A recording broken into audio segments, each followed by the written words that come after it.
الحمد لله وكفى وسلام على عباده الذين اصطفى أما بعد. اللہ تعالی کی صفات کا تذکرہ ہو رہا تھا اور علم، حیات، قدرت اور سماع چار باتوں سے بات ہوئی تھی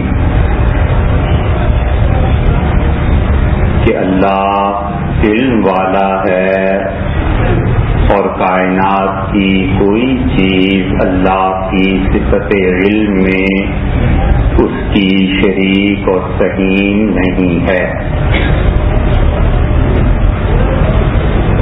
اور اللہ تعالی قدرت والا ہے، ہر چیز پہ قادر ہے اور اللہ کی قدرت میں کوئی بھی شریک نہیں ہے. جو چاہے سو کرے، مختار کل ہے اور کائنات کا ایک ایک ذرہ اس کے قبضے میں ہے. اور تیسری چیز اللہ کی حیات اور زندگی ہے، اور اللہ کی حیات اس کے برعکس موت ہے. تو موت کی بہن نیند ہے. تو موت تو درکنار، اللہ کے ہاں نیند کا بھی گزر نہیں. اور نیند تو پھر بڑی چیز ہے،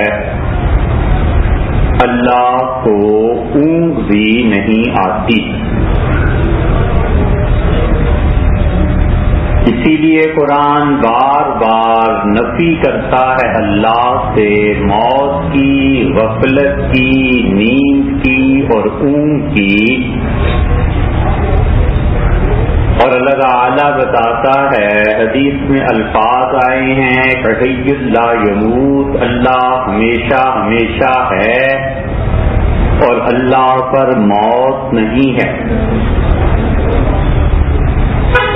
اور اسی طرح آیت الکرسی جس کے پڑھنے کا بار بار حکم ہے اور مسلمان اسے پڑھتے ہیں، اللہ فرماتے ہیں کہ لا تأخذہ سنۃ ولا نوم. اور اللہ پاک ہے سینہ سے اور اللہ پاک ہے نوم سے. سینہ کا مطلب اونگ.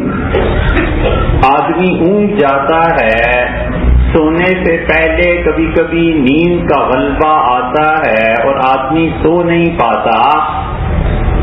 یہ بتایا کہ اللہ اس اونگ سے بھی پاک ہے اور اللہ نیند سے بھی پاک ہے، اس لیے کہ نیند میں آدمی غافل ہو جاتا ہے. اونگ آتی ہے تو ایک لمحے کے لیے غفلت طاری ہو جاتی ہے. ہاتھ میں فرض کر لیجئے کوئی چیز پکڑی ہے، اونگ آئی تو گر کے وہ ٹوٹ گئی. اللہ کہتا ہے مجھ پہ اتنی ایک لمحے کے لیے بھی اونگ طاری نہیں ہوتی. وَلَا يَئُودُهُ حِفْظُهُمَا، اور اس آسمان اور زمین یعنی اس کائنات کی رکھوالی میں کوئی چیز نہیں ہے جو اس کو غافل کرے اور نہ وہ تھکتا ہے. اس لیے اللہ کی حیات، اللہ کی قدرت، اللہ کے لیے علم کا ماننا. اور چوتھی صرف جو پچھلی مرتبہ عرض کی تھی وہ اللہ کی سماعت ہے کہ وہ اپنے بندوں کی سنتا ہے. کوئی چیز ایسی نہیں ہے جو اس کی سماعت سے خارج ہو. اور اللہ کی صفات کو ماننا، اس پہ ایمان لانا اور یہ یقین رکھنا کہ میں دعا مانگتا ہوں اللہ سنتا ہے، اللہ اس سے بہت خوش ہوتا ہے. اس لیے کہ اللہ چاہتا ہے کہ بندے اس کی تعریف کریں. اور یہ جو بندے تعریف کرتے ہیں، مولانا روم نے بہت خوبصورت شعر کہا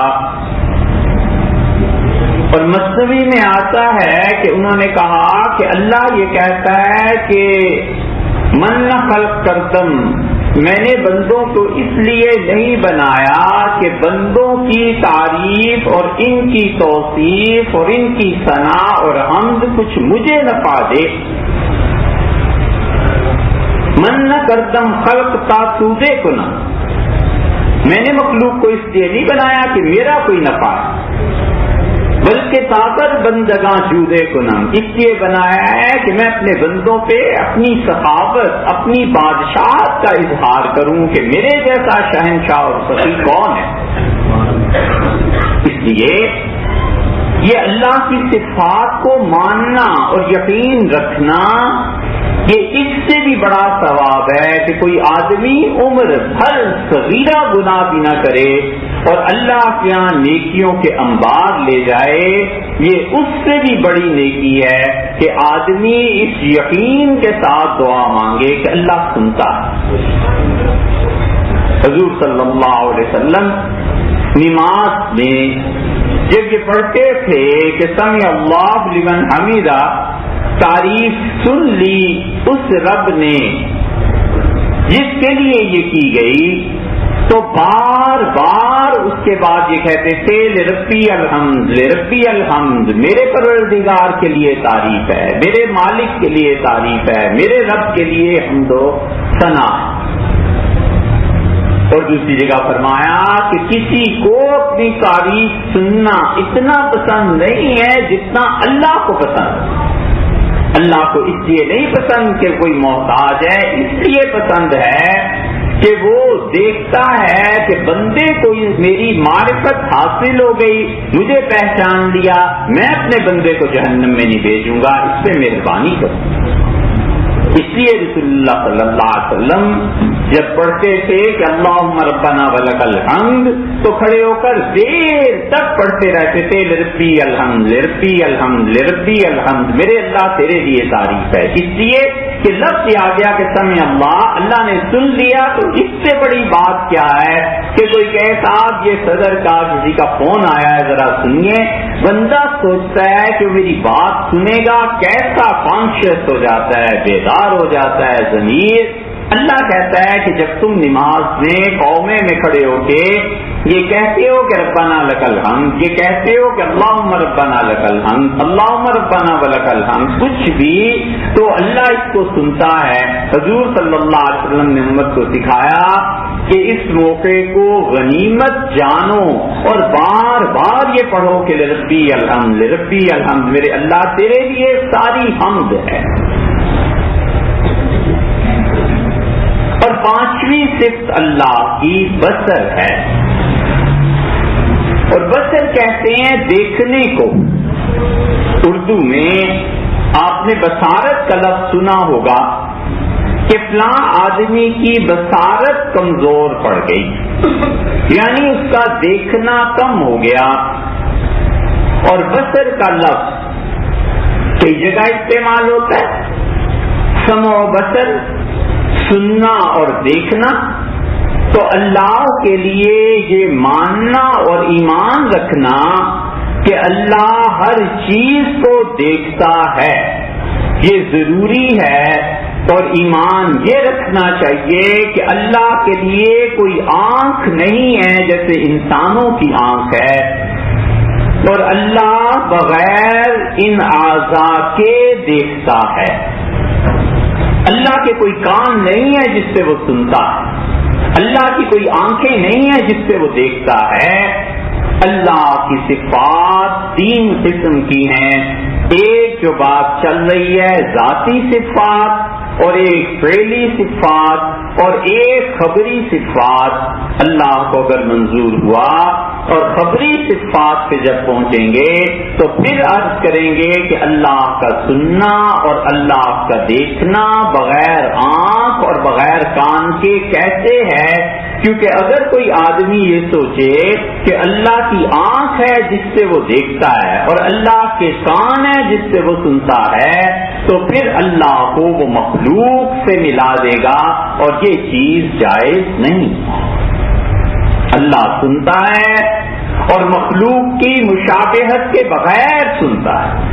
اللہ دیکھتا ہے اور کوئی چیز ایسی نہیں ہے اس کے دیکھنے میں، اور مخلوق میں جو مشترک ہو، لفظ مشترک ہیں، اللہ دیکھتا ہے۔ اسی لیے بار بار قرآن یہ کہتا ہے کہ تمہارا پروردگار دیکھ رہا ہے، تمہارا رب دیکھ رہا ہے۔ اسی لیے منع کرتا ہے ہر قسم کی خیانت سے، اور کہتا ہے کہ یعلم خائنۃ الاعین وما تخفی الصدور۔ لوگوں، اللہ جانتا ہے جو کچھ کے آنکھیں خیانت کرتی ہیں اور جو کچھ کے لوگوں کے سینے میں ہے، ایک ایک چیز اللہ سے علم میں ہے۔ آنکھ خیانت کرتی ہے، اور اس رسالت میں آپ صلی اللہ علیہ وسلم نے فرمایا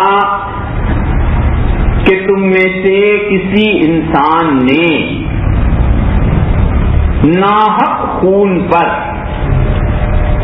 اپنی آنکھ سے اشارہ بھی کر دیا کہ مار دو، قتل کر دو، اور قیامت میں اس حال میں خدا کے سامنے آئے گا کہ اس کی پیشانی پہ لکھا ہوا ہوگا کہ آئیتم من رحمت اللہ، یہ آدمی خدا کی رحمت سے آج مایوس ہو گیا۔ جس دن خدا کی رحمت بارش کی طرح برسے گی اور گناہگاروں کی مغفرت ہوگی۔ اتنا محترم اور مقدس خون ہے اللہ کے نزدیک، خون ہے، کبھی بھی اشارتاً بھی اس میں ملوث نہ ہو۔ اللہ کہتا ہے یعلم خائنۃ الاعین، لوگوں اللہ جانتا ہے آنکھیں جو کچھ کے خیانت کرتی ہیں اور جو کچھ سینوں میں چھپا ہوا ہوتا ہے، اللہ اسے بھی جانتا ہے۔ اللہ کے استحضار کا غلبہ، اپنا اللہ کے ساتھ ہونے کا غلبہ، ہر وقت یہ احساس کہ خدا مجھے دیکھ رہا ہے، اتنا غالب آ گیا تھا صحابہ کرام رضی اللہ عنہم پہ کہ حضور صلی اللہ علیہ وسلم کی خدمت میں حاضر ہو کے عرض کیا کہ اللہ کے رسول، ہمارے لیے کھیتوں میں جانا دشوار ہے۔ اس زمانے میں اب بھی بہت جگہ پہ واش روم تو نہیں ہوتے، لوگ کھلی زمین میں جاتے، اور کہا اللہ کے رسول کپڑے کیسے اتار دیں، اللہ دیکھ رہا۔ اللہ تعالیٰ نے آیات نازل فرما دی، اللہ نے کہا تمہیں ہر حال میں اللہ دیکھتا ہے۔ مفہوم یہ تھا کہ انسانی مجبوریاں اور ضرورتیں ہیں، تم اس میں نہ گھبراؤ۔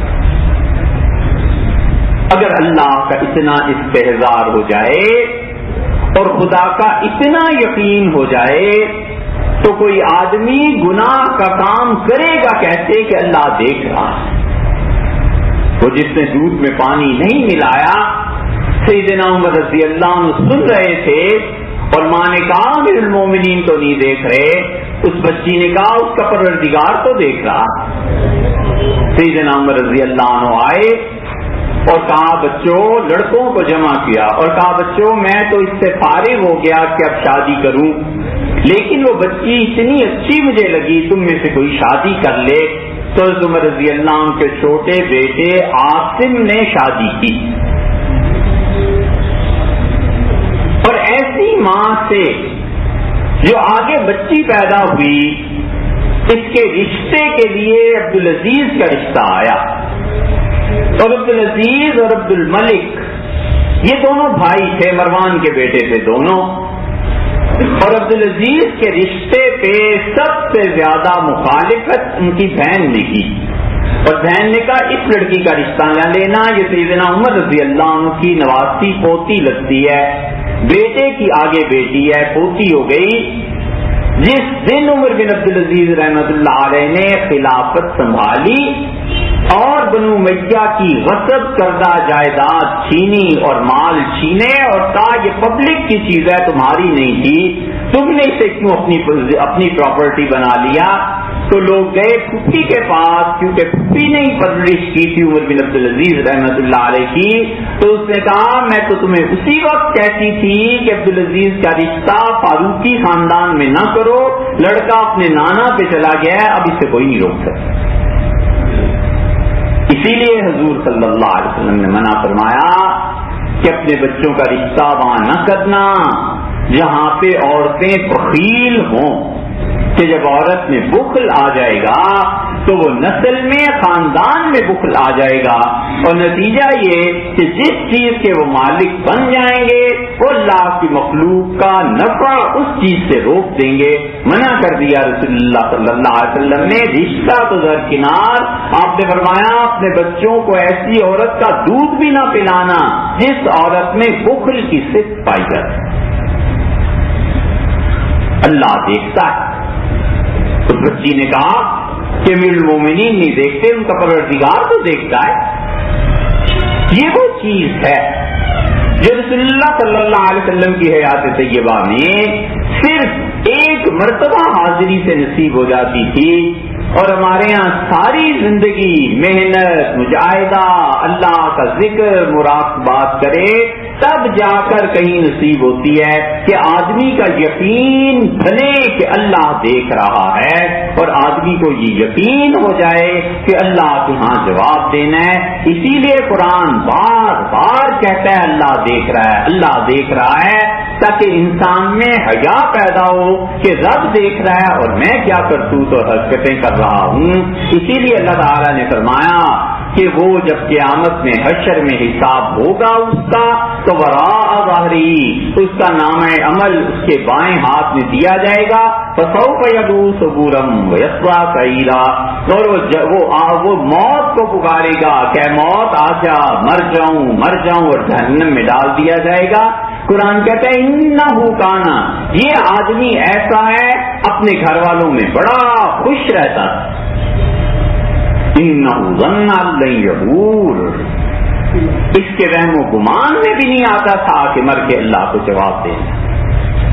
یہ جتنی زندگی کی رہنمائیاں ہیں اور یہ جتنے حرام کے ذرائع ہیں، آنکھیں اندھی ہو جاتی ہیں اور آنکھیں دل کی اندھی ہو جاتی ہیں، صبح شام اس فکر میں گزرتے ہیں کہ کہاں سے مال لوٹیں، کہاں سے پیسہ لوٹیں، نتیجہ یہ نکلتا ہے کہ یہ حرام کا پیسہ دل کی آنکھوں کو اندھا کر دیتا ہے۔ اللہ نے فرمایا اس نے کبھی سوچا بھی نہیں تھا کہ یہ واقف اس زندگی میں آئے گا، بلا ان ربہ کان بہ بصیرا، ہاں لیکن اس کا پروردگار اسے دیکھ رہا۔ اللہ کہتا ہے ان ربک لبالمرصاد، اور اللہ تو انسان کی ٹوہ میں لگا ہوا ہے، اسے مسلسل دیکھتا ہے کہ میرا بندہ کر کیا رہا ہے۔ اسی لیے اللہ تعالی نے اس آدمی کے متعلق کہا کہ ان ربہ کان بہ بصیرا، اس کا پروردگار اسے اچھی طرح دیکھ رہا تھا۔ یہ زندگی جس مستی میں گزر رہا ہے اور جو کچھ کر رہا ہے بغیر اس خوف کے کہ اللہ کے ہاں جواب دینا ہے، بغیر اس سوچ کے کہ جو مال لوگوں کے میں لوٹے جا رہا ہوں خدا کے ہاں کیا میں منہ دکھاؤں گا، اللہ مجھ سے پوچھے گا تو میں اپنے ان اعمال کو جسٹیفائی کرنے کے لیے، منصفانہ طرز عمل اختیار کرنے کے لیے کیا دلیل پیش کروں۔ فقہا نے اسی لیے بحث کی ہے، اور وہ کہتے ہیں کہ ایک آدمی کو فیصلہ کرنا پڑ جائے اور اسے یقینی طور پر پتا ہو کہ مجھے اپنے غصے پہ قابو نہیں ہے اور میں اتنا غصے میں بھر جاتا ہوں کہ کوئی مجھے نہ روکے تو میں قتل کر گزروں، طلاق دے دوں، اور مسئلہ یہ پیش آ گیا کہ اسے نکاح کرنا ہے اور وہ جانتا ہے کہ نکاح نہ کروں تو گناہ میں پڑتا ہوں اور کر لوں تو کوئی پتہ نہیں میں بیوی کو کس دن طلاق دے بیٹھوں۔ فقہا کہتے ہیں کہ اس آدمی کو ہرگز نکاح نہیں کرنا چاہیے، اس لیے کہ معاذ اللہ اگر وہ بدکاری میں پڑ گیا تو اللہ کا حق ضائع کیا نا، طلاق دے گا تو بیوی کا حق بھی ضائع کرے گا اور اللہ کا حق بھی ضائع کرے گا، زیادہ گناہگار ہو جائے۔ اس لیے کہ طلاق اصلاً ممنوع ہے، کوئی جواز نہیں ہے طلاق کا۔ طلاق دینا اللہ کی نعمت نکاح کی ناشکری ہے، اور اللہ نہیں چاہتا کہ اس کے بندے ناشکری کریں. اس نے نکاح کی قدر ہی نہیں کی اور طلاق دے بیٹھا. اسی لیے رسول اللہ صلی اللہ علیہ وسلم نے فرمایا کہ ولا یحلفوا ولا یستحلفوا. کوئی شخص جو یہ کہتا ہے کہ طلاق دے، اور کوئی شخص جو یہ کہتا ہے کہ میں طلاق دیتا ہوں، الا منافق، سوائے منافق کے کوئی آدمی ایسا جملہ مجھ سے نہیں نکالتا. جھگڑے اور لڑائی میں جب لڑائی ہوتی ہے تو کہتا ہے میری بیوی کو طلاق ہو اگر یہ کام ہو. دوسرا کہتا ہے قسم کھا بیوی کو طلاق ہو اگر یہ کام ہو. یہ جو رن طلاق کے لفظ آئے ہوئے ہیں نا، کہ کہتا ہے رن طلاق ہو یہ کام ہو. دوسرا بھی اس سے بے حیا مطالبہ کرتا ہے کہ رن طلاق کی قسم کا. حضور صلی اللہ علیہ وسلم فرماتے ہیں ولا حلفہ ولا یستحلفہ الا منافق. جھگڑے میں لڑائی میں طلاق دینا اور طلاق کا مطالبہ کرنا سوائے منافق کے اور کوئی نہیں کرتا. منع فرمایا ہے منافقت. لوگ قسموں کو پکا کرتے ہیں، زمینوں کے جھگڑے ہوتے ہیں، کس کس چیز کے جھگڑے ہوتے ہیں. یہ ہمارے معاشرے میں ہو گیا کہ رن طلاق، قسم کھاؤ جی طلاق کی. حضور صلی اللہ علیہ وسلم فرماتے ہیں سوائے منافق کے اور کوئی کام یہ نہیں کرتا. اس لیے کہ اللہ اس چیز کو دیکھ رہا ہے جس نے اپنے آپ کو اس کی محبت میں گلا دیا، اولاد ہوئی، ہزار تعلقات ہیں، بیوی نے غلط بات کر دی، کچھ کہہ دیا. حضور صلی اللہ علیہ وسلم نے فرمایا جب تمہیں اپنی بیوی سے کوئی شکایت پیدا ہو جائے تو تم ہمیشہ اس کی اچھائیوں پر بھی غور کر لیا کرو کہ اللہ نے اس میں اچھی چیزیں بھی رکھی ہیں. یہ اتنی شدت سے جو منع کیا ہے اس کی وجہ یہی ہے کہ قیامت میں اللہ کے یہاں جواب دینا ہے. فقہا کہتے ہیں کہ اگر نکاح کرے اور غصے پہ قابو نہ رہے اور طلاق دے دے تو بیوی کا حق بھی ضائع اور اللہ کا حق بھی ضائع. بیوی کا اس طرح کہ اس بیچاری کا کوئی قصور نہیں، صرف شوہر کو غصہ آیا ہوا تھا، اور اللہ کا کس طرح ضائع ہوا کہ اللہ کی نکاح کی جو نعمت تھی اس کی ناشکری کی. اس کے مقابلے میں کوئی گناہ کر بیٹھے گا تو صرف اللہ کا حق ضائع کرے گا. اللہ کی مخلوق میں سے تو کسی کا حق ضائع نہیں ہوگا. اس لیے انسان کو سوچنا چاہیے بار بار کہ میرے ہر عمل اور فعل کو اللہ دیکھ رہا ہے اور اللہ کے یہاں پوچھا جاؤں گا. نبی کریم صلی اللہ علیہ وسلم فرماتے ہیں کہ 5 چیزیں ایسی ہیں کہ تم میں سے ہر آدمی کو اس کا جواب دینا ہی دینا ہے اور اس کے پاؤں اپنی جگہ پہ سے نہیں ہلیں گے. اور پہلا سوال اس سے قیامت میں ہوگا کہ عمر کہاں خرچ کی، اور عمر میں بھی این افنا شباب، جوانی کہاں خرچ کی، اور مال کہاں سے کمایا. اور چوتھا سوال اپنے مال کو خرچ کہاں کیا اور اپنے علم پر عمل کتنا کیا. اس لیے علم آدمی سیکھے تاکہ عمل کرے، مسئلہ سیکھے اور مسئلے پہ عمل کرے، اور مسئلہ سیکھے اور مسئلے کو دوسرے تک پہنچائے. حضور صلی اللہ علیہ وسلم نے تعلیم کا ایک حق یہ بھی ارشاد فرمایا کہ آپ نے کہا جو کچھ تم میری صحبت اور مجلس میں سیکھتے ہو اسے اپنے ہمسایوں تک پہنچاتے رہنا، اور اگر تم نہیں پہنچاؤ گے یعنی دین کا علم عام نہیں ہوگا تو یقیناً میں اللہ سے تمہارے لیے بد دعا کرتا ہوں. لہذا اللہ کی 5ویں صفت علم، حیات، قدرت، سمع اور اس کے بعد بصر، اللہ کا دیکھنا. اللہ کی اسی صفت پہ انشاءاللہ آئندہ بات کریں.